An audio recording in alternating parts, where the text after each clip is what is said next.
Welcome back to the program, where I've just been speaking about the first kind of love. Now for us to have understanding of God's kind of love, we have to look at different types of love, human love, and let's see a basis for comparison that causes the standard of God's holy love to be set apart from the rest. Okay? So we just finished talking about Eros kind of love. We said it is sensual. It has no root. It's based on physical attraction, external attraction, the things that are external about the person that you see. Now, the next kind of love is called the Philos love. That's where we get the word Philadelphia, the brotherly love. It is very hard. It's almost impossible to like somebody and not to love them. But you can love somebody and yet not like them. So the Philos kind of love is really based on liking the person. Let me read this to you.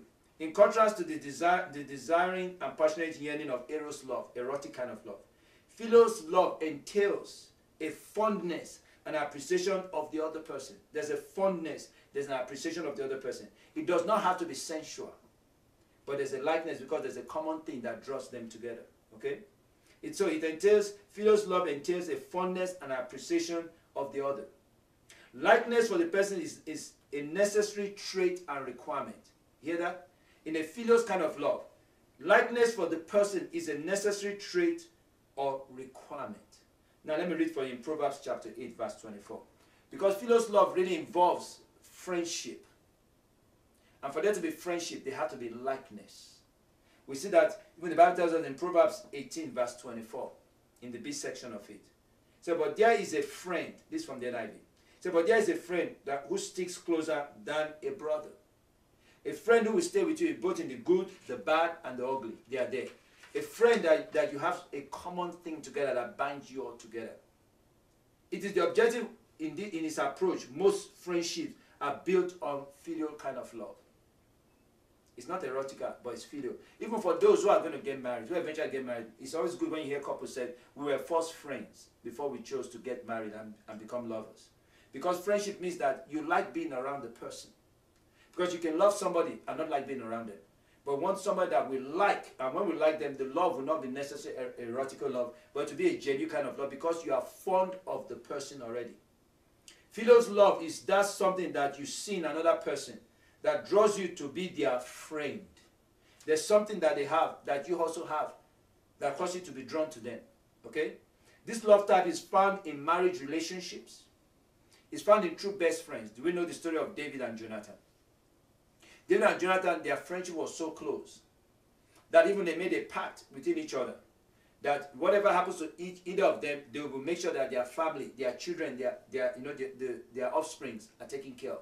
That's why even when Jonathan died with his father Saul, David, when he became king, he says, is there anybody left of the household of Saul? When they could find him, he said, in the household of Jonathan, that I may do good to them. That's when the only child of Jonathan was brought forth. And he sat at the king's table all the days of his life. He did it for the sake of his father, Jonathan. Because what? They had a close bond as in friendship. And they made a vow to each other. And the Lord honors the vow that is made between both of them. We see that. So there's a friendship. They are best friends. They have something in common. It's a group of people, two or more, that have something in common. Even Saul was so concerned that he told Jonathan, he said, you know, as long as David lives, you will never have the throne. Jonathan didn't care about the throne, but he cared of his friendship. They had something in common. David was rejected by his father. He was looked down low. Even when they were trying to, Samuel was sent to go anoint the king. Jesse brought out all his children. He did not bring out David. And David was not even there. He was in the field. Jesse was asked, is there any other child remaining? They went to go call David. So David was not always treated nice in his home. Jonathan was not necessarily even treated nice in his own home with his father. His father always put him down too, and even took the spear and about to kill him because of his friendship with David. So both of them had something in common, and as a result, there's always something that draws people together. The likeness that forms the filial kind of love, and we see it very in here. So even just like for marriages, it's very awesome. It's very critical. If they have the filial kind of love, they are best friends. They are friends. They like each other. They like hanging around each other. And we can see that this is very critical. Like Eros too, it is kind of self-centered when you look at the Philos kind of love. But it's not self-centered in the way of Eros kind of love, which is just exclusively themselves. This is self-centered in the sense that it is discriminatory in terms of who he chooses to be in friendship with. But really the friendship is for mutual benefit. But the fact that it is selective in its friendship makes it sound as if it is self-centered. But it's not self-centeredness exclusively for their benefit. It's but for their mutual benefit. So I wrote there, I said, but unlike Eros kind of love, it is not necessarily seeking its own reward. It entails a fondness and appreciation for the other person. Philos love deals with issues of being comfortable in the relationship. It talks about safety. It speaks about trust. It speaks about mutual respect. It speaks about mutual love. It speaks of having the same norms and the same values. All these begin to play in that friendship when it comes to Philos kind of love. Let me say it again. Philos love deals with issues of being comfortable in that relationship. Friendship, marriage relationship, all this, they have to be Philos love.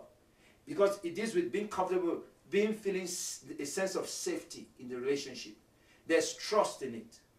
There's a mutual respect in the relationship. There's mutual love in the relationship. The norms and the values you share, they are close and identifiable in its characteristics. It's not like way different. There's a closeness. There's a kind of alignment that both of them form together, and it helps with the friendship. Okay. And the thing is that unlike Eros, that the little pressure can break that relationship. With Philos also, it can be broken, but it's not easily broken, depending on the depth of the friendship and depending on the weight and the pressure and the issues that are put upon it. It's not just easily broken, because the hard purpose for which it was built on, there was a mutual interest in it. There's a mutual benefit in it. There's a mutual gain in it. One person is nothing like the one person is gaining at their own expense. There's just understanding there that the relationship is what beneficial for both people. And as a result, it has some level of root that makes it that it doesn't just easily fail. But where with Eros kind of love, the erotic kind of love, there is no root. But it is built more on deception. It creates a sense of as if there's a root there. But the whole thing is based on physical external attractions. But in the case of Philos, there's some depth of root there. So it's going to take a lot of pressure, a lot of weight, a lot of circumstances, extreme circumstances to cause that relationship to break. We saw it in David and Jonathan. Even with Saul throwing his spear at Jonathan, it did not break the relationship. Their Philos relationship had a depth in it. Even Jonathan knew at a point, he realized that David was going to be the next king. He was willing to sacrifice even not being the next king to see David succeed. That's a Philos kind of love. That's a depth of friendship that holds the people together